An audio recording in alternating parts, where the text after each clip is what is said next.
program with current inquiry going on in the country regarding the local governments, their expenditure and whatsoever that has to do with the country. But the recent one, which has been the mayor of Talibi, the Kandifi Municipal Council Talibi, his testimony with the lead council is also, it gets a point where it gets a little bit tense. It was a very interesting. So let me just go to that article and then we'll come to break it down in our own perspective in the country. This one reads from the Standard newspaper. But to remind ourselves and our audience that they are listening to the daily podcast live on King TV and King FM with me, ALHAGIE Fati and NDEY FATOU JUM. In a thriving day of testimony at the Local Government Commission of Inquiry, Mayor Talib Ahmed Bensouda tackled a bragger of questions so aggressive regarding his role in the council day-to-day operation that has at some point he asked if the lead council was a prosecutor so that he could bring his lawyer to the hearing. Bensouda has always accused the commission of unnecessary hostilities towards him because of his political honesty and the exchange on the display. The core of this fiery exchange yesterday revealed around the extent of the mayor's influence on the investigation bureau, suggesting a more hands-on approach because became a focal point with lead council of directive involvement in the administrative, which he repeatedly denied.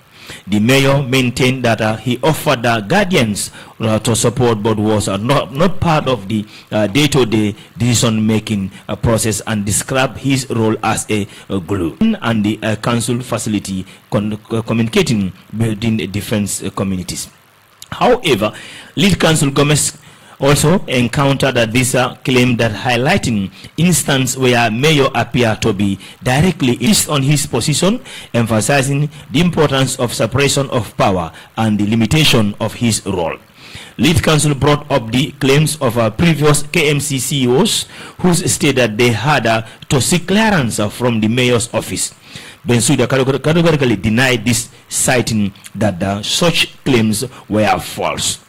What are we saying here is that your CEOs have repeatedly said that had a seek clearance from you. Council Gomez also told the witness. Mayor Bensouda replied, with respect, I think you are answering on my behalf. I would appreciate if you would ask and allow my lawyer is invited to join us. Well, very interesting, interaction between the lead council, Patrick Gomez Amdo, whether he took part in key decision making at the council or not.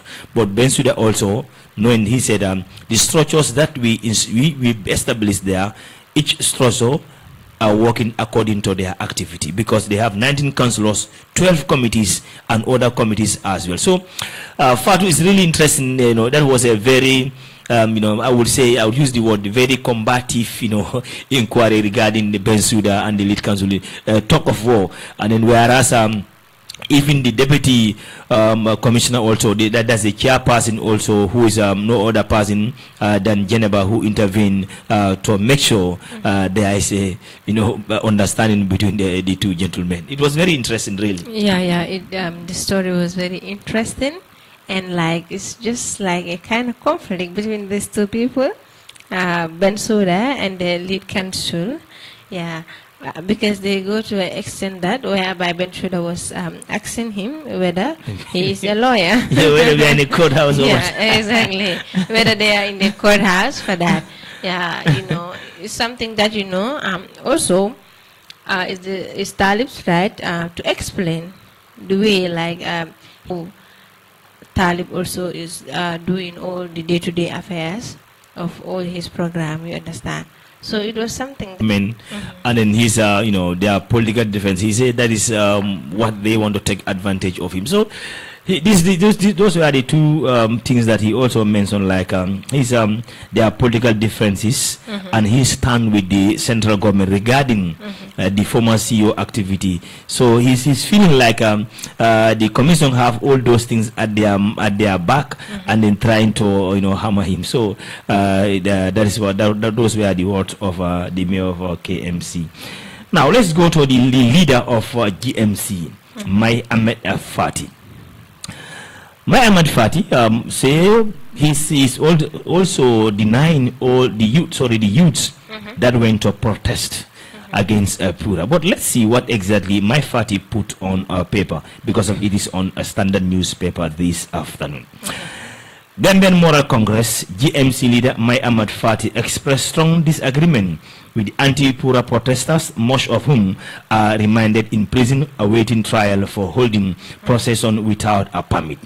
In a statement shared with Standard, Fati said the scared right to protest stands as a democracy beating heart, yet it must plus within the criteria boundaries of a law and order, for which citizens raise their voice in righteousness, dissent. The guardians of peace, law and order bear an equally scared duty to ensure that expression does not masterize into chaos, and that legitimate grievance does not bite illegal made violence as well. He added that democracy, when misunderstood as a licensing to whatever you want rather than accountable citizenship becomes not civilization, crowding, achievement. Both is given parish such as a mob of masquerade as a movement, and and actually dropped in the false robes of righteousness. So my father is saying those who protest is against them because of he said they have no right to go with that protest because they did not have the permit. So yeah, you agree with him there entirely? Exactly like how my father said. You know, as a youth, you have the right to permit if you are given a permission to do so, right? And also, if you are given a permission to do so, there are some limitations that, you know, they will ask you. If you start the permission, here is where you're going to start, and here is where you're going to stop it. You understand? Especially when it comes to between them, the youths and the police. For the police also, is their right to understand, when you observe the citizens, how they are going to do the protest, where they will start it and where they are going to end it. Whether it is peaceful protest or war protest, you know, is there right for them also to follow it. But what my father is saying that, like, he disagree that, like, you're gonna protest without permission. Of course. And as a citizen, if you are denied a permission, that you should go to somewhere. You can go to the court. You understand, and ask that, you know, is a right for you to protest. So if you are denied about that, you should go to the right place and lodge your complaint so that you understand. Yeah, I agree with him. According to what he said, you can only protest if you are given the right to protest, and if you are not given the right, go to the right place. You understand, things can be solved. But like, if you are not given the right to protest and that you want to come out and do it, muna cause linga hamantani mo the conflict. Exactly. Yeah, exactly. All right. Be reminded, you are listening to the daily podcast live coming to you from King TV and King FM. This program where we bring you up speed with all the latest that you need to know about your country and of course elsewhere in the world. Still with standard news paper. Because as we can see, Barrow established committee to review Pura's telecom price regulation. In response to the recent controversial price regulation introduced by Pura, in the telecommunications sector, President Adam Barrow has established a high-level committee to review the regulations. This was communicated in a press release yesterday from the office of the President. According to the statement, the committee will comprise representatives from the relevant government institutions who will conduct a thorough and impartial review of the pricing regulation. It also stated that the committee members will include representatives from the Ministry of Communication and Digital Economy, Ministry of Finance and Economic Affairs, Ministry of Justice, Ministry of Trade, Industry, Region, Integration and Employment, Pura and Gambia Competition and Consumer Protection Commission, GCCPC, The release stated that the government acknowledged the public's concern about the pricing regulations and assure Gambians that their interests, welfare, and rights regarding fair and affordable service will be safeguarded. Last week, implementation of a new data tariff by Pura triggered a public outcry, culminating in a protest and subsequently arrested several individuals involved in the demonstration that the police say are illegally currently awaiting a trial at Mile 2 Central Prison. Human rights groups have condemned the arrest and detention of the protesters and called for their unconstitutional release. So I think this press release from the Office of the President is very good, but it could have come even earlier than this. But it's a very good move from the Office of the President. They could have done this well since the day that Pura make that announcement. Yeah, before the Protestant will come out and do their demonstration. Yeah, exactly. It was a very good decision to know the stance of the President as well. So let's proceed with another interesting article. This time around, a task force committee within the parliament revealed Jammeh's Rolex car was exchanged to a Senegalese company with 4 different cars, and then according to this report, these cars were presented to the Office of the President. But let's find out what exactly is in this report. 5 Rolex cars are from Jammeh's freezing flute were exchanged with a car from a Senegalese company, EMG. According to the government vehicle control Famara Sediba, testifying at the National Assembly Special Committee investigations yesterday, said Sediba said the decision to exchange the car was taken by cabinet when Noah Toure was the Secretary General and Head of Civil Service. A total of 5 Rolex cars, 1 Bentley and 1 Mini Cooper were given to EMG for 4 Toyota Parrot, 2 vans, 4 Mitsubishi L200 and 2 VIP Mercedes-Benz E200 class, the vehicle controller told the inquiry. He explained that the vehicle from EMG were allocated to the Office of the President. We are using all of them, said Sediba explained. He added that the exception of the 2 VIP Mercedes-Benz car, the rest of the vehicles were given to the security at State House.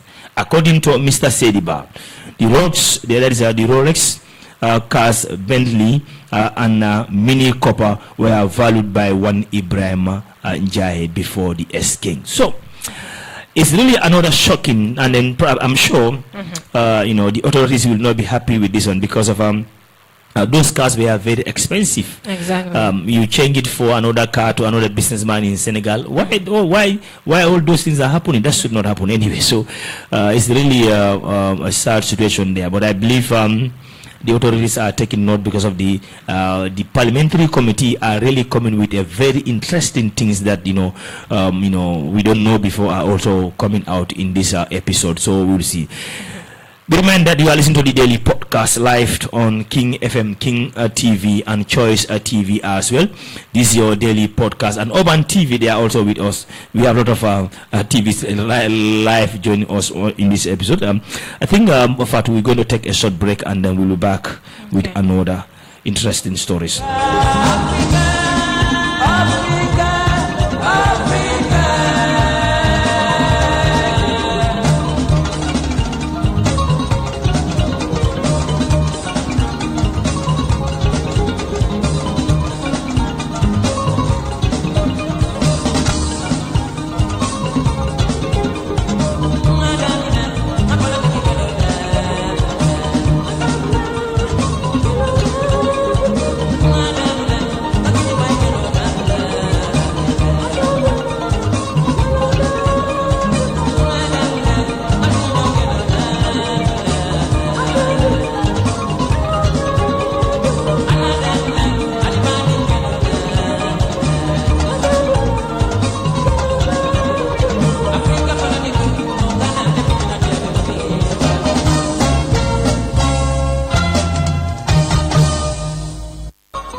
Fatou, welcome back to the program. So now what we're going to do, we will bring a testimony from the BBC regarding the protest of the Gambia, how BBC cover it, and then we make our own comment about it because of, whenever there's a problem in Africa, especially, when it comes to the British Broadcasting Corporation, they always spearhead to inform the wider world the latest thing about that particular country. So that is why we always try to tell people, let's people be patient and be more peaceful, and let's respect the order, that is the law, because that is is very, very important for us to be law-abiding citizens in our country.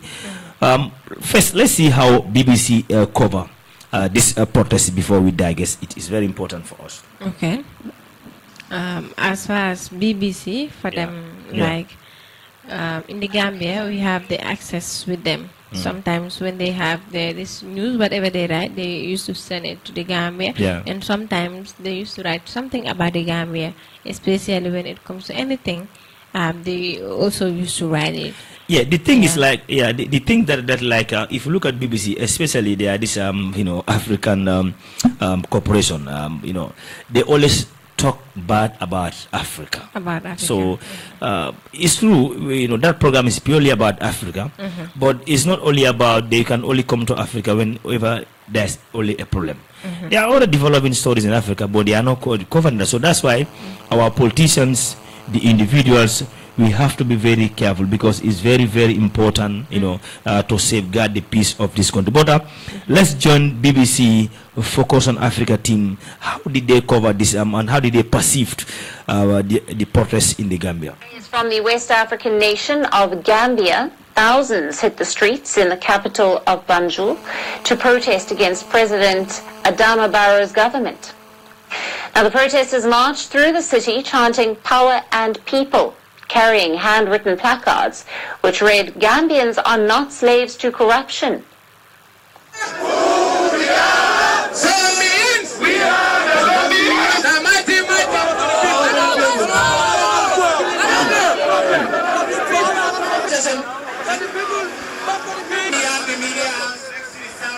Demonstrations were against alleged government corruption. Gambians sought justice over a series of recent scandals that have rocked the country.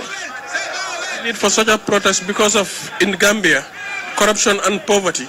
Everyone believes that it is not innate but adaptive in this country, because of we have been living under pillage and plunder for so long, and corruption is endemic in this country. Like it is a norm, normalized here as of now, and corruption is being seen as many as a religion in this country. People do a whole lot of things and go scot-free. That's why we have 1,000,002 things to protest about in this country, but we chose only 5 for a start to do it. The protests were led by... That the price of democracy is eternal vigilance. We cannot elect a government, sit back. All right. The reason I brought this podcast from the BBC, I just want to prove a point, because I don't think that report by the BBC, is correct there to me anyway, because Gambians, we are not protesting against Adama Barrow, as the reporter said. Gambians are protesting against Pura, even though Pura is directly under the government, we understand. But in reality, the issue in contention here is the tariff, the Pura's increment of this. So that is why sometimes the international media, you will see some African countries, they will ban them for wrong representation. Yeah, so that's why we always tell people we have to be very mindful in whatever we do. And then this is what I always keep on telling people. Whenever the media face you for an interview, ask that's your right. Ask the journalist, what are you going to ask me? What are we going to talk about? Let the journalist put you in the topic. If it's going to be about this protest, talk about the protest. That is the one angle that we are protesting against Pura for aiding the GSM operators in the country in overpricing. That's a fact. But if you go in the extent, you're now talking about corruption, We're not talking about a bad governance system. There are a lot of issues that are into it. That's why even the protest, whenever we are going, we have to sit, rethink, and plan it, and go out with one angle. If we are going for irregularities with Pura, let's go 100% for that. If you are going for anything for what good governance, let's go 100% for that. Exactly. But let's don't take advantage of an issue to jump onto another one. I don't think that's fair, to be honest. Exactly. Yeah. Sometimes, if you sit and watch those that are coming out to protest, they will not be saying the same thing. Some people will be talking about the main thing, about the protest. Some people will be talking about the hardship of the country. Yeah. Some people will be talking about corruption. Yeah. So many of them come in different angles. Yeah. Just like the way you say it, if you are going to do something, everybody whom you are going to be included in that place, you should try and talk in one angle and go for one angle. But now that is not something that is really happening. That's why fake news that they spread always, because like when the youths are out, they are protesting against Pura for the encouragement of this GSM, stuff like that. And some people are out there talking about corruption, lige amut, halis amut, stuff like that. That was not the main reason. Luta guy and then they were protesting out. Yeah. You understand? Yeah. And then one thing also, because yesterday I read an article on the social media. I'm trying to avoid names on the social media that some of the Gambian artists are muted. They are not doing A and they are not doing B. We have to understand. Yeah. Artists, music has its own industry. Yes, generally we are all Gambians. Yeah. But the musicians, they have to champion their music industry. Anything that affect their music industry, they have to say it. Either that thing come from the government or it come from the their funds or whatsoever, but that is their industry. So you don't expect an artist to jump like that on political issues. You know why? Because of even some national issues, artists, they cannot just jump like how we do. So we should protect our artists and whatsoever, so that at least the respect that they have from all sectors in the country. Because whenever we involve our artists in the politics, that's going to be an issue. Yeah. Because probably I'm an artist of a, let's say, Jaleba or whatsoever. But in as much as I see Jaleba with MPP, UDP, or any other political party, probably I might withdraw. So we don't want, and then at the end of the day, we are the ones going to the social media, writing good about our artists. And if you all start writing bad about our artists, we are not doing it to that particular artist, but we are doing it to the nation as a whole. Yeah, exactly. So because of if the artist lose integrity in his home, his or her own soil, outside world will be like nothing for the person again. So because it's like some people are now pushing some of the artists to go out on protest, as far as they are here and then Gambian are behind them. So when Gambia is going out, they should come. No, this is what I said. We should not mix things together. Exactly. If we are going for a bad governance system or change of reforms, let's go purely for that. Yeah, if we are going for the pure issue, we go pure for that. If political parties are going out for a particular issue directly, let's go directly into that issue. Because you applying a permit for instance, to send your petition to the IEC or wherever, and then people follow you, you jump and go into a lot of issues. That's going to create a problem. We don't want to. We want a good governance, but we want even to have the more problem. But we don't want this country to have a problem, to be honest. Because if the Gambia has a problem today, we are not going to be in the studio to be having this atmosphere and then giving out updates to people. Yeah, exactly. But the thing is, like, many people don't know what they want. Yeah, many young people are there, they don't know what they want. You understand? If you are going for something particularly, go for that, and people will understand what is in your heart and what is really distracting. You understand? But if at all majority of the people are going for this and you are going for something else, it is not going to be the same. It is going to be different. You understand? When it comes to the artists, for the artists, you all have more industry. What are you writing? What will the people learn from it? through your words that you are giving out, because some people when they suñ woyé rek suñ woyé dang dé mëna jangat ci li nga xamanteni ñom lo leen woy, you understand. So it's something like dafa nekk lo xamanteni it shouldn't be mixed. Waruñ ko mix, war nañ ci bay seen xel bu baaxa baax ndax bu dé change men la ñepp ko bëgga, understand nga. Because dëkk bi mom ñepp xam ne naka la nekk di démé, but if you are going out especially for something, go and do that so that people can understand. But do wax ne dama génn ma dem dox ñaxtu, so doxam ñaxtu bi li tax nga jug nga diko def nekkuloo diko def into the right way. So lool mo dé is all this problem and all this misunderstanding. Exactly. Yeah. So very soon we're going to join BBC for the today's inquiry, which the question will be, what does President Putin want now? So in this afternoon episode, that is going to be the whole concept to explain and then let the world understand the Russia and the Ukraine war and what is the actual intention of Putin in the international scene. We will try to cover that through the BBC and then put things as how they should be for our audience. But on a note, it has been a very interesting Gambian podcast roundup, because we review Gambian papers, update you, trying to put you speed with all the latest that you really need to know about your country. I think that is important, more especially the ones in diaspora. To have an update in the country is good. But on the social media too, a man in Ziganshore born himself plus his 2 children. The son is dead. The girl is currently at the hospital. But up till now, we can't establish why the man did that. But let's join the BBC inquiry team to tell us more about what exactly President Putin now wants. Achievable by Trump. Trump's overall approach is actually somewhat similar to the way he speaks about annexing Greenland, potentially Canada and Panama. That is the talk from the world that Putin wants to establish. So he must be pleased with that.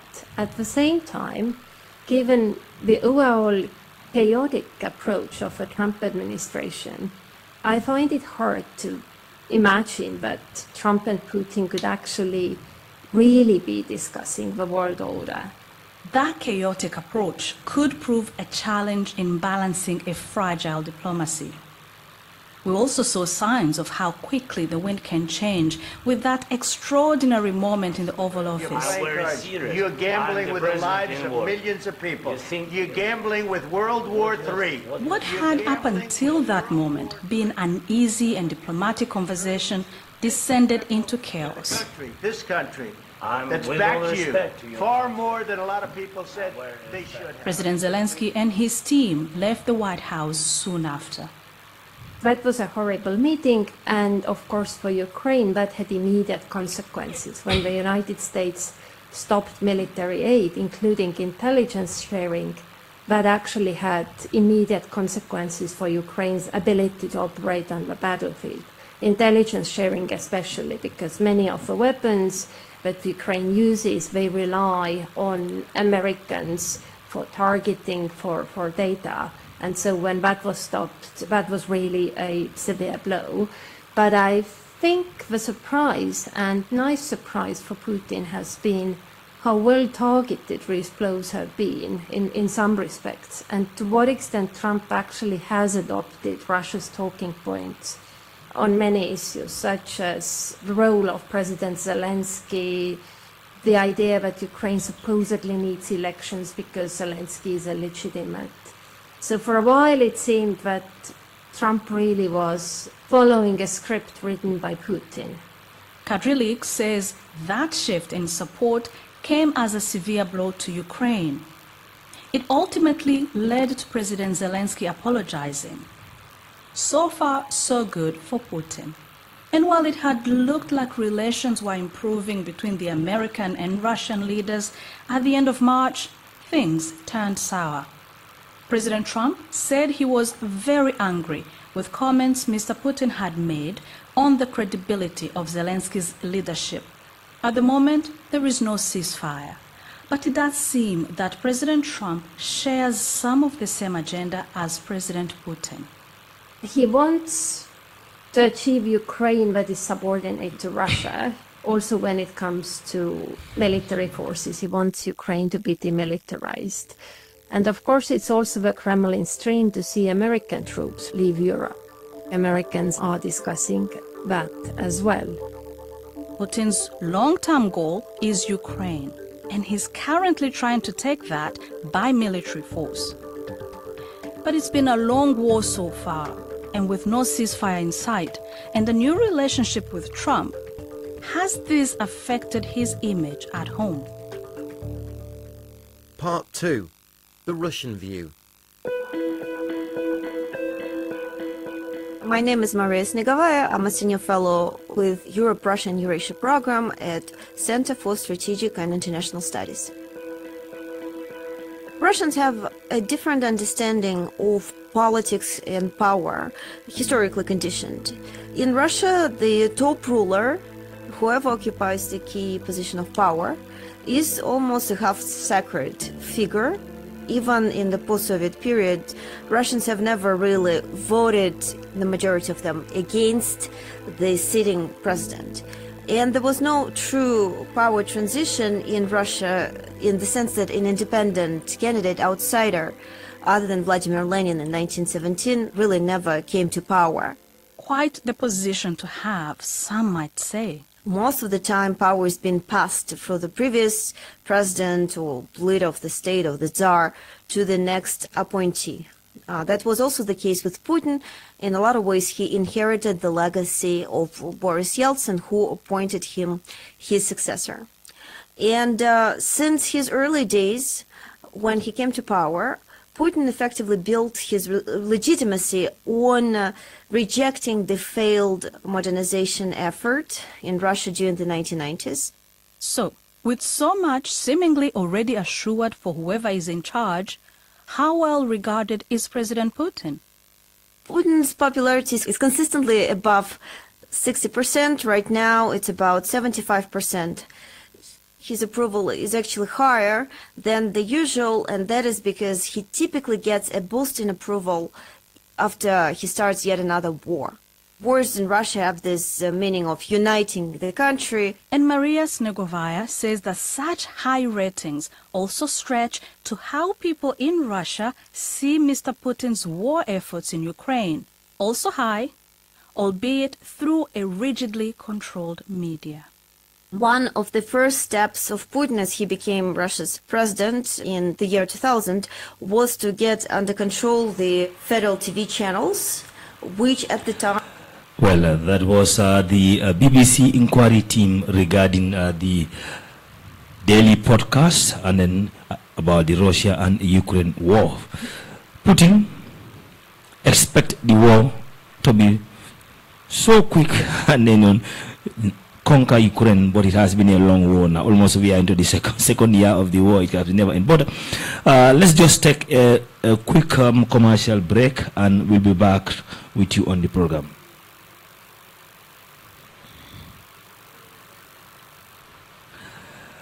Well, I think it's not yet for commercial. Well, NDEY FATOU, I think the Russia and Ukraine war, it was something that many people think Russia will just come and walk on Ukraine like that. But in war, they say you never predict anything. Yeah, exactly. It has been long, overdue. Yeah, it has been long since these two powerful countries started this war. I can say probably more started is almost 2 years or more than that. Yeah, they are on this war. Understand? Yeah. So probably. Yeah. For Russia President Putin, the return of President Donald Trump to the White House usher in a new world order. This has created a new diplomatic space for Russia, as Trump's world view seems more closely allied with Moscow's ambition. Support for Ukraine has diminished.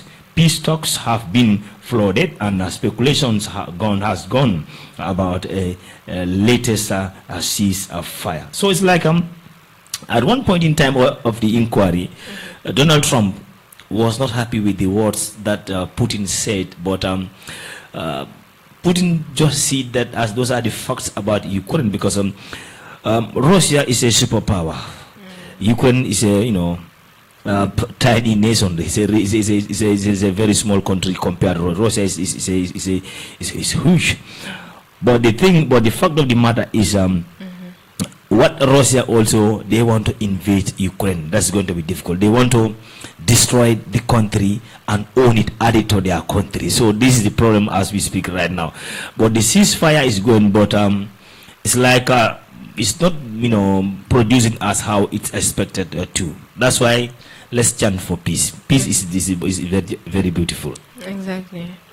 Come no go ahead. But like these West African countries, even between Israel and Palestine. Thank you. Yeah. These people also are in war. Yeah. You understand? Yeah. Li nekk di jaay mooy superpower. Yeah. Understand nga? Yeah. So loolu la nekk di jaayante. But war is something that is very serious. That if you started pour mu jeex moom. You never know. Wow, yeah, exactly. That is the problem. All right, let's do one or two items with Gambian papers and then go. I don't know how often you do go to Banjul Bara. Have you ever crossed the Banjul Bara bridge? Yeah. How many times? Many times. Not many times, but sometimes. Yeah, it's like I have a good news for the people of Bara. In fact, I would say Gambia in general, because it's not only the Nyomi people who cross, it's the entire country. Exactly. The Embassy of the Republic of Turkey announced on Tuesday, 26 August 2025, the arrival of a new ferry to the Gambia during a media tour organized by the that is a Nigerian team. The ferry is set to operate on the Banjul Bara route. So it's a welcoming news. Yeah. Like we're going to have a new ferry at the Banjul Bara terminal. I think that's as we speak, this is going to be a very, very welcoming news from that part of the country. Exactly. So it is going to be 3 now. Yeah. Yeah. It will make the going and coming to be easy. Yeah. You understand? Because sometimes when you go to the ferry, you'll be seated and then waiting for another ferry to come so that you can go. Yeah. But as far as this thing happen, yokota mala. Wow. So dafa demak dika bi mu nekk loo xam ne dafa yomba. Deka. Exactly. Yeah. The last one from the Gambian papers will be a property owner assaults TikToker Skyboy with cutlass. Do you know Skyboy? This boy was my classmate. Yeah, he was my classmate. Okay. Yeah, the same class, and even exam we were sitting in the same class. Exactly. That's all right. That was very good. Yeah. So, do you know his real name is Bakari? Yeah, Bakari. Yeah. Full for that. Yeah, Bakari Jallo. Bakari all right, Jallo. let's just take two sentences from this story for proper perspective. Bakari Jallo, widely known on TikTok as Skyboy, was assaulted with a cutlass by his landlord Modunjai, causing him grievously bodily harm. On Monday, 25th August, the accused appeared before Magistrate Aissatou Jallo, where he accepted the charges and pleaded guilty to the offense. ASP Kinte appeared for Inspector General of Police in the matter, while the accused Modunjai was unrepresented. The charge was read out to him by the court officer and he pleaded guilty. Magistrate Aissatou then entered the plea of guilty on behalf of the accused. According to the charges, on the 30th of July 2025 at Bijilo, Modunjai unlawfully accused grievously harmed Bakari Jallo, contractor section 181 of the Criminal Offence Act 2025. The particulars of the offence stated that Njai assaulted Jallo with a cutlass on his head, causing grievously harm. In her ruling, Magistrate Jallo say she could not grant a bail to the accused because his actions of assault the victim could lead to further harm. Given that both are residents in the same compound, she further noted that the silence since then, the accused has already accepted the crime, making him a convict. The court cannot grant him bail but must remand him at mile 2. However, Magistrate Jallo stated that she will not impose the full sentence or punishment on the convict because he admitted the crime and did not waste the times of the court. She indicates that the sentence might be reduced by 33% for accepting the truth. The case has been joined to 28 August 2025 for narration of facts by ASP Kinte and subsequently sentencing. So probably on the 28th of this month, today is what? 7, then it's tomorrow. Then tomorrow this case will finish because of the accused did not deny, he take full responsibility, and on that vein the magistrate might also forgive him as well. So I think it has been a unfortunate story, but in court also, if you know you are at fault, if you accept the realities, if your penalty should be 50, they might give you 25. But if you are fault, you insist no, you waste their time. If your penalty should be 50, they may even give you 75 again. Yeah, so I think we've come to the end of the program. I think let me allow you to say your final words to the audience and perhaps to your fans too, because I see somebody text me say, Mr. Fadi, who is that girl in the studio? I say it's NDEY FATOU, you know. Maybe they need to know a bit about you. Thank you very much. The program was nice. It was very interesting. And then also, I'm sorry to this one, Skyboy. He is a young man and a dedicated person. You know, he loves comedy. Since I know him, he loves this comedy, and then also he loves dancing anywhere he is. You understand? Maybe it's just the work of Satan. But y'all know kaya may tani fi fu muna neka. Understand? So mangi jaajëfal ñëpp. Let me speak according to my local voice. Di leen sant di leen gërëm. Di wax ne saa su nekk dañuy ñëw toog fii jottali askan wi loo xamante ni mun neen si dégg mun neen si jàngat tamit ñu bàyyi seen xel bu baax a baax ndax jamono bu nekk dafa doy waar. Understand nga ñu suñ toogee fii tey di leen jottale nekkul den mun wala den xam. Dafa fekk ne yàlla moo ñu baaxee ñu mun a wax ñuy wax ba pare nit yi tamit ñuy toog ñi ne ñuy déglu kon nag maa ngi jaajëfal képp ko xamante ni yaa ngi bàyyi xel programme bi di la jaajëfal bu baax a baax yow mi nga xamante ni yaa ma dalal si plateau bi li ma am ak li ma xam yëpp ñu seeyaa ko fii kon nag jërë ngeen jëf. Thank you very much. That is NDEY FATOU JUM, and then I always hope and pray she continue to come in on this program because she's also very supportive to the platform. And of course, I must say to Adama Nyang, who is also who started this program with me. These days he's busy, but hopefully tomorrow or next week he will join us in the studio as well. So from me, ALHAGIE Fati, and the rest of the team, we thank you all for the pleasure of your company. Have a peaceful day. Goodbye.